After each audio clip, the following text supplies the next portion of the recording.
and welcome to the second season of Dispel Magic, the podcast where we overthink how the magic of D&D might shape your campaign in surprising and unexpected ways. I'm Benjamin, game designer and writer. And my name's Dane. I'm a DM, podcaster, and voice actor. Again! For a second time this season. For this season. Oh, Benjamin, oh, that's bad. That's bad audio. Can I get you some water?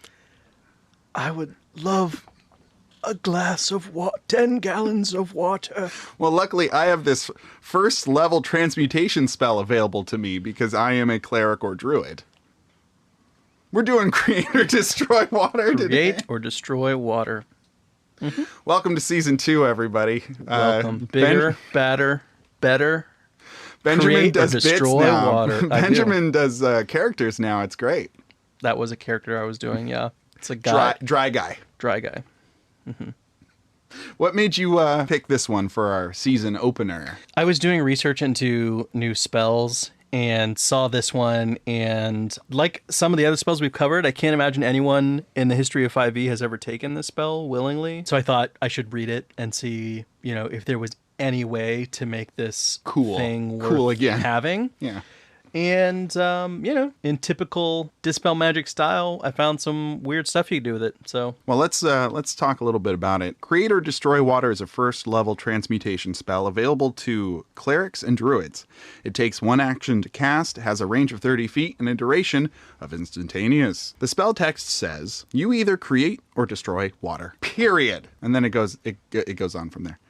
Create water. You create up to 10 gallons of clean water within a range in an open container. Alternatively, the water falls as rain in a 30-foot cube within range, extinguishing exposed flames in the area.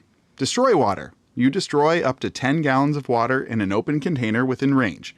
Alternatively, you destroy fog in a 30-foot cube within range. At higher levels, when you cast this spell using a spell slot of 2nd level or higher, you create or destroy 10 additional gallons of water. Or the size of the cube increases by 5 feet for each slot level above 1st. That's a lot of water. That's a lot of water. Hey, you want some water? Because I got a lot. Especially when I'm at higher levels. Right. Yeah, with the spell slots. One thing that's funny to me about this spell is how much it is what it says on the tin. It is just create or destroy water. Like magic missile could mean a lot of different things, but create or destroy water is just, hey, bud. It's clean water. You're going to create some water? You might destroy it, too. Or you're going to destroy it. Yeah. One or the other. You get to pick when you cast the spell. You in the notes you say it's the snakes on a plane of spell names. Yeah, well, I think... Not a lot of surprises there. Yeah, I think it was Samuel L. Jackson who said that... I don't know if he said he took snakes on the plane just from reading the title alone, but that what he loved about the title was just that, you knew if you were going to watch the movie just when you heard the title. Right. Because everything that's going to happen on that movie is right there in the title, and everything that's going to happen when you cast the spell is right here in the name of the spell. It's no confusion about it. It's not maybe it'll do this other thing. It's going to create or destroy water. Now, you've said that you haven't taken it before, and you haven't had any players take it before either. No. Well, I mentioned before, I've had very few druids. I run for very few druids. I've had a druid who was a water genasi who I believe took it, but we weren't as strict with it because the constraint of this really is the open container, right? Yeah. That's what curtails any craziness, right? Real craziness from happening. So I didn't put that restraint on her, and she didn't go wild with it.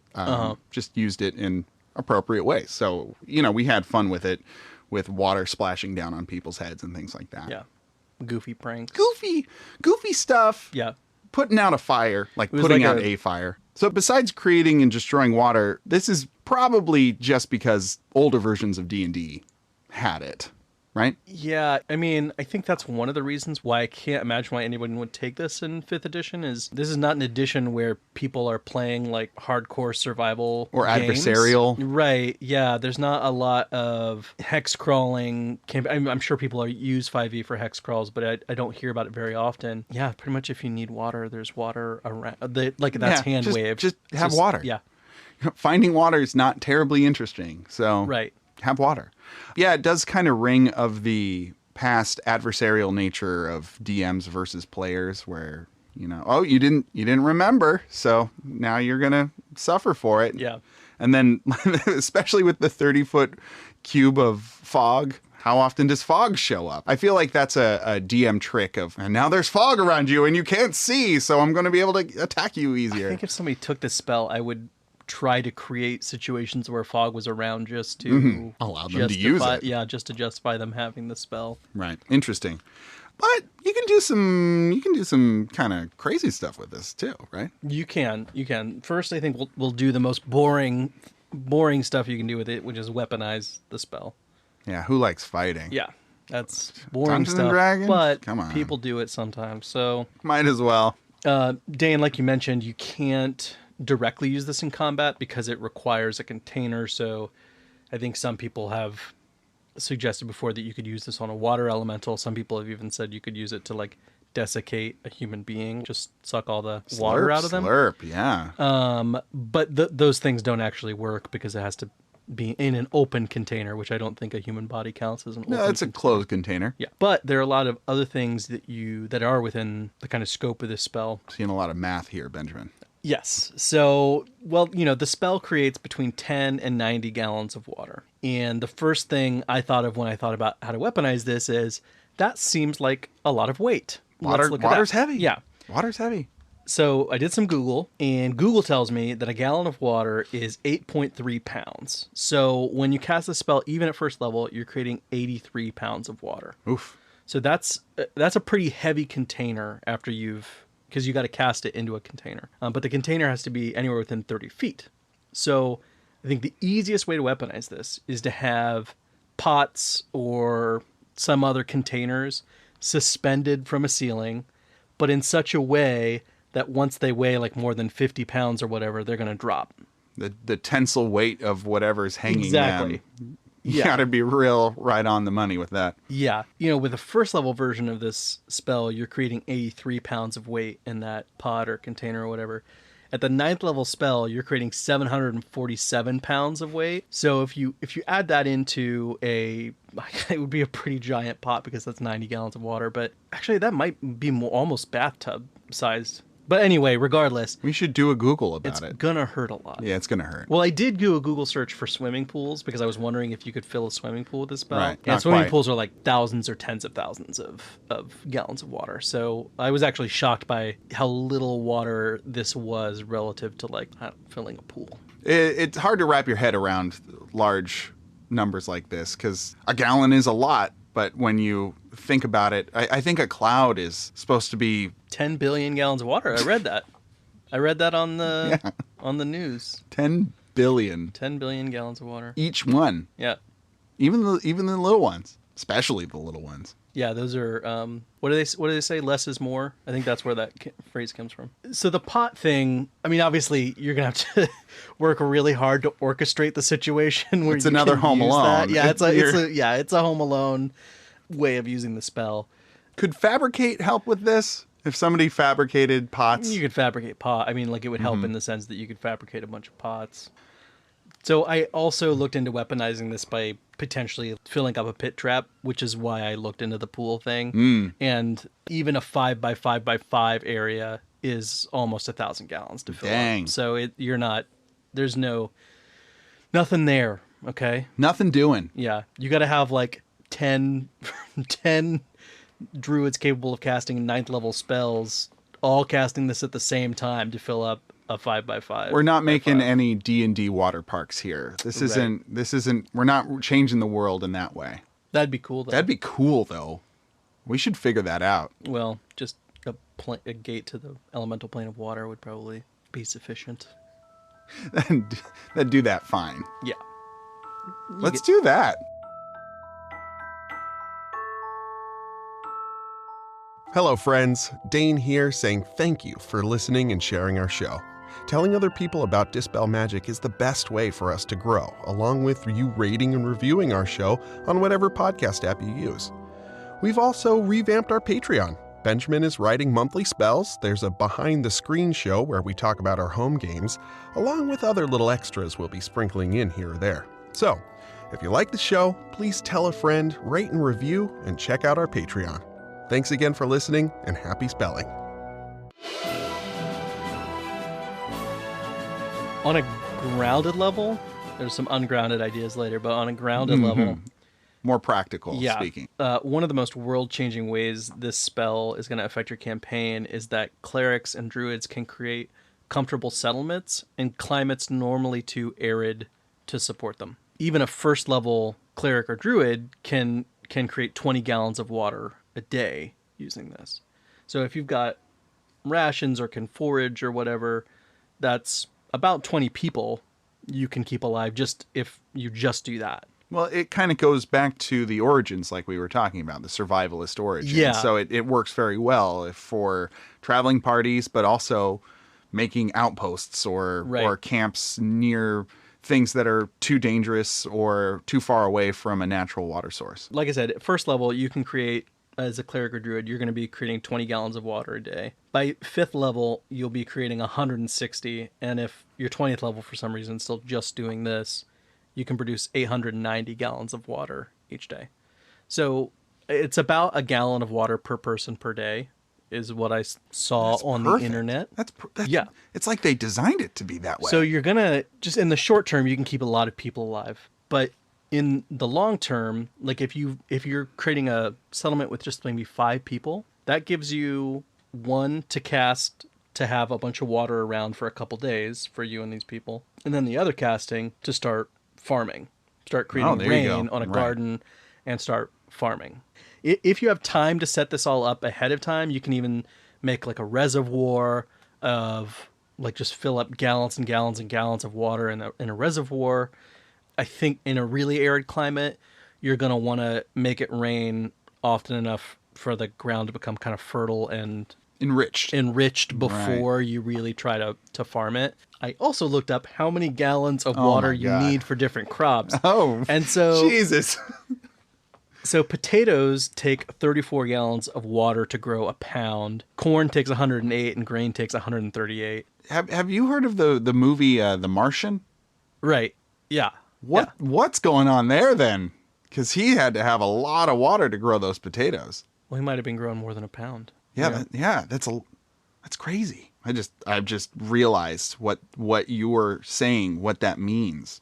I honestly don't remember. He grew potatoes on Mars. No, I know using that. his own biz. Do you like pee? I think so. 34 gallons. Yeah. That's what I'm trying to say. Create or destroy piss. If it's urine, can you still create or destroy? Can you destroy it? Can you, if it's... That's a really good question. I don't think so. It's not water. It's urine. It's urine. If you cast Purify Food and Drink, I think maybe you could make the urine water and then you could destroy. Thank God. Except for that urine is kind of pure on its own. Yeah, it's sterile. It is sterile. It's sterile. So I don't know if Purify Food and Drink would really... Also, I don't know if urine falls into the category of drink. So you're asking questions. The way you looked at me after that. just like, this was my point. What is your counterpoint? Look, Dane, you ask me questions. I'm going to give you answers. Yeah, no, I appreciate that. That's the dynamic we have. Yeah. All right. Well, so we're making oases. Yeah. So basically, in addition to being able to provide the direct water needs of the humanoids you have living with you, you are also capable of using this to grow crops that the climate or the region might otherwise not support, which then leads to the question of why would anyone do that? You know, a getaway. They want to get out in the world, just have a place for their own. Yeah, someplace where like nobody else goes and it's just them and a very small number of other people. No, but realistically, I think that there can be very rare resources in these places. So if for whatever reason, like volcanic glass was very important in your world, then you'd need a outpost by this volcano to be able to get this volcanic glass, or maybe there's some high mountaintops that have a herb. Yeah. A rare herb. Yeah. Or you want to start a cult, which is where my mind goes. Of course. A secret cult where they wear masks. Yeah, you go out to the desert and you form this oasis, this little like desert paradise, And everyone's equal. Because not only do you make life really great, because if you're like a druid that starts doing this, like I go out into the desert, I create a huge reservoir of water. I start making the land, farmable by having it rain a lot. And then I start inviting people out to join me there. Hey, come out for the weekend. I got this. So I'm great using little Creator oasis. Destroy Water to keep that Sure. oasis going. And then I'm using Speak with Animals to make sure all the animals are jiving with our community. I cast Goodberry to make sure people get fed. Ooh. When like lean times are lean, I use Plant Growth to make sure no times are lean. Damn. Okay? Yeah. I'm with you. So in addition to whatever this kind of like thing I'm preaching to them is, I also now have a community of people who are completely dependent upon me to survive. Hey, no pressure. Like this whole thing goes very bad for them if I'm not around to create or destroy water. Yeah. And the longer you keep this up, and the higher level you get, the bigger this can get. Get until you've got this like maybe thriving like city state out in the desert that falls completely apart, like is devastated if anything ever happens to its druid god king. No one else can learn the spell. You are the only one who's allowed to know the spell. Yeah, you could banish other druids. Druids. Druidicism is outlawed. But the thing is, actually, you wouldn't even need to banish druids. Like, you might actually want to have a couple around. Because as long as they can't create as much as you, you're still irreplaceable. True. Like, that place is going to dwindle and die without you. So you keep them low level. Yes. You have a couple vassals. Yeah. Ooh, boy. If they start getting high level, that's when you, like, accuse them of betraying the doctrine or whatever it is you need to do. Benjamin, that's kind of fucked up, man. Yeah, well, it's what I'd do if I had this spell. If I had this spell. And it gets worse, though, too, especially because if you're a high-level druid, once you reach 18th level, you only age at 1/10 the rate as normal. No kidding. So this is I had no idea. This is a game you could keep going for a very long time. Which couple that with being an elf. Right. Couple that with being an elf. You're living like 10,000 years, and you've got this sprawling kingdom in this place where it shouldn't be.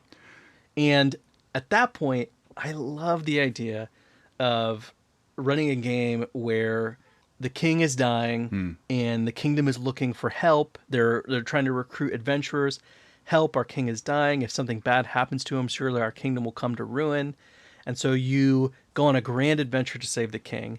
And it's only after you rescue the king that you discover, or maybe along the way of rescuing the king, you discover that he actually created this entire situation where people are dependent upon him, and he's got thousands of people trying to save his life. He's the bad guy. Yes, he's the bad guy. He's because the bad guy. Everyone dies because he created this terrible situation that all hinges on him. Yeah, that's a rough campaign. Getting to the end of however long that is, what a year for a campaign, and then just to find out that it's a real schmuck at the end of it.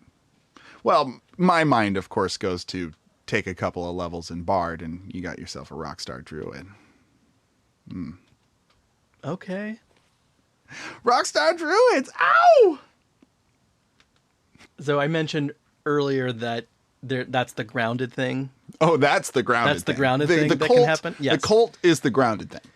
Yes, But let's get weird with it. The cult, city-state, God King Druid, adventure plot twist is the grounded stuff. Living for 10,000 years. The not so grounded thing is that the spell destroys everything we know about physics and ecology. Magic, baby. Magic.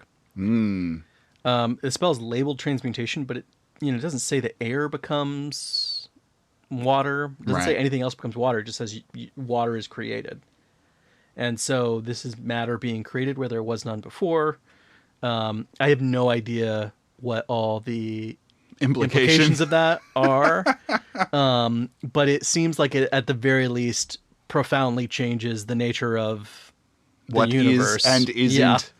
Yeah, I mean... Especially because you can also destroy it. So now matter can be both created and destroyed Story-wise, I feel like you could talk about tapping into the elemental plane of water, and that's where you're getting or putting it.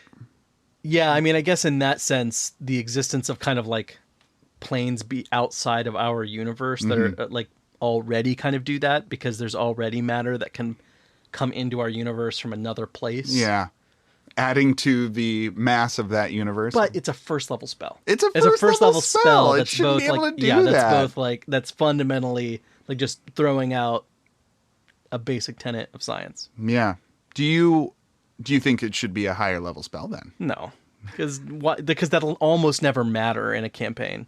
It's just an interesting kind of like, if you wanted to feature, I often like the idea of featuring really esoteric books and book topic. Like whenever somebody goes to a library in a campaign of mine, I enjoy coming up with like weird topics, and I think that would be a fun create topic and destroy water.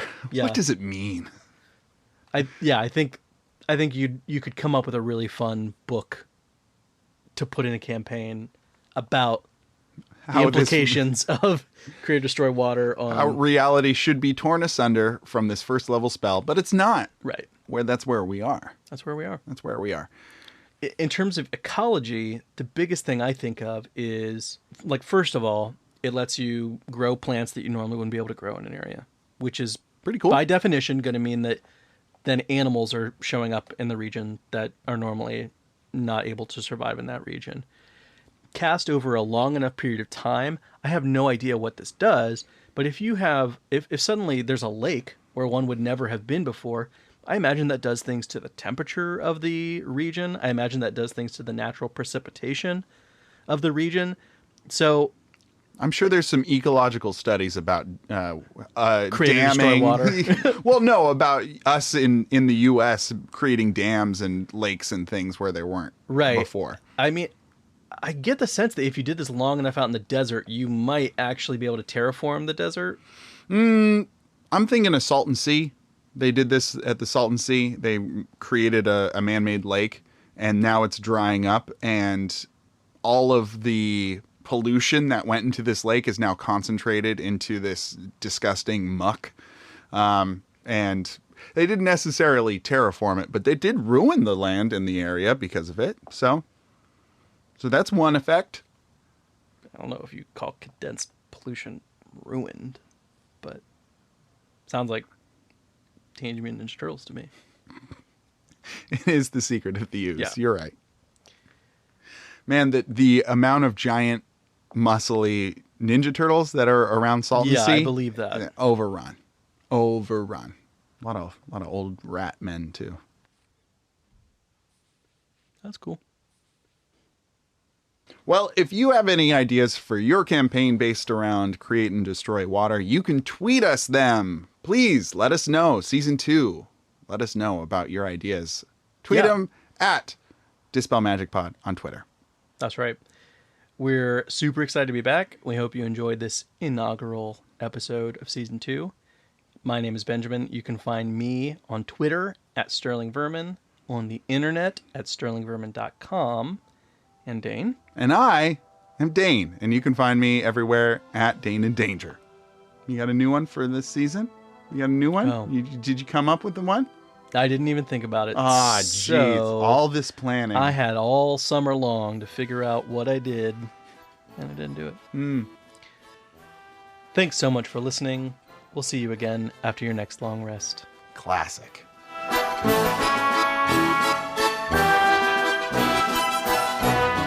We hope you've enjoyed this episode of Dispel Magic. If this has inspired any ideas for your game, or you have another take on today's topic, please let us know on Twitter at Dispel Magic Pod. You can find Benjamin at Sterling Vermin and Dane at Dane in Danger. Thank you to Slim Mittens for our cover art, produced by Benjamin Huffman, produced and edited by Dane Fox-McGraw.